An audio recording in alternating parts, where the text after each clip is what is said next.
En attendant, les négociations peuvent se poursuivre avec l'actionnaire majoritaire, le groupe espagnol Condesa, et le candidat repreneur Stéphane Jourdain. Celui-ci envisage de reprendre 25 travailleurs sur les 108 que compte l'entreprise. Les syndicats veulent négocier un volet social pour ceux qui ne seront pas repris. Cartable d'Europe, ou quand l'art s'invite dans une classe de 3e maternelle grâce à un artiste en résidence. Il s'agit d'un projet européen d'échange entre les villes de La Louvière et de Lyon.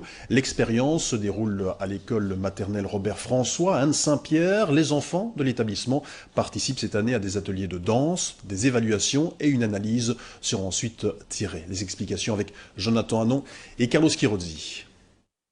Dans le cartable d'Europe, les enfants ne trouvent ni cahier ni devoir. Il s'agit en fait d'un projet européen centré sur l'éducation artistique et culturelle à travers la résidence d'artistes dans les écoles maternelles. Et c'est justement le point commun qui unit le Centre dramatique de Wallonie pour l'enfance et la jeunesse et son homologue lyonnais Enfance, Art et Langage. Les villes de La Louvière et de Lyon sont partenaires de ce projet depuis 2011. C'est dans ce cadre qu'une petite délégation lyonnaise a fait le déplacement dans la Cité des Loups. Donc Cartable d'Europe, c'est un projet de recherche et d'analyse européen, un Comenius Regio. C'est vraiment un projet de réflexion à partir des dispositifs réciproques d'enfance, art et langage et du CDEJ d'art à l'école. Donc pendant 4 ans, on analyse, on réfléchit, on observe et on évalue ce qu'est l'éducation artistique et culturelle. Nous, on vient d'abord pour voir comment est-ce que eux, ils développent en fait cette résidence d'artistes au sein de l'école. Et les résultats, pour l'instant, sont globalement satisfaisants pour nous. C'est-à-dire qu'il y a une vraie motivation générale, les enfants s'imprègnent de ça. Il y a un développement constant avec des nouvelles idées qui sont toujours nouvelles à aborder, quoi. L'idée étant quand même, en définitive, d'essayer de montrer qu'il y a d'autres possibilités d'éducation et surtout pour le plus jeune âge, quoi.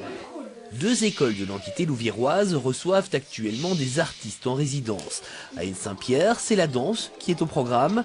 10 séances de 2 heures sont prévues durant l'année scolaire. C'est une séance comme on fait avec les professionnels, donc il y a un temps d'échauffement, après il y a un temps d'exploration, il y a un temps de composition, il y a un temps de danse libre. Mais c'est vrai que pour les tout petits, il faut adapter, il faut aller à l'essentiel de la matière de mouvement. Il ne faut pas utiliser des mots trop compliqués. Il faut que parfois je ne parle pas et je me lance dans l'espace. Et après, voilà, ils sont attentifs, ils suivent la dynamique. Donc il faut aller à l'essentiel de la matière de mouvement. La danse, le mouvement a toutes les valeurs comme les disciplines qu'ils voient en classe avec leur enseignante. Ça peut leur apporter une conscience de soi-même, la conscience de bouger avec l'autre, de communiquer avec le corps, de développer leur concentration et de développer leur notion spatiale, leur notion temporelle, le plaisir, l'imaginaire. Ça apporte énormément d'ouverture et de possibilités aux enfants qui sont timides et aux enfants qui, en dehors du cadre scolaire, ont un besoin d'expression énorme. Beaucoup d'enfants sont très spontanés, mais on oublie que beaucoup d'enfants ont peur déjà du regard de l'autre, de l'image de l'autre.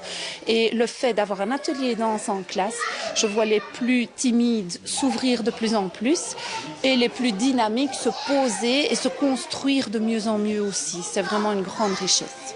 Si certains sont donc déjà convaincus des bienfaits de l'art à l'école, les évaluations de Cartable d'Europe se poursuivent entre Lyon et La Louvière.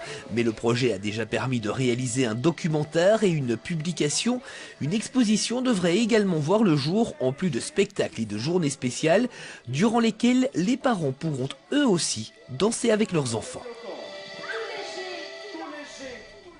Les répétitions de batterie se succèdent et bientôt ce seront les Soumons qui animeront les prochains week-ends. C'est déjà le cas dans une commune. Samedi dernier, les Gilles-Brénois et leurs paysannes célébraient leur traditionnel Soumons en janvier, parce que bon, c'est une période qui est très froide, donc en pyjama, on peut s'habiller comme on veut.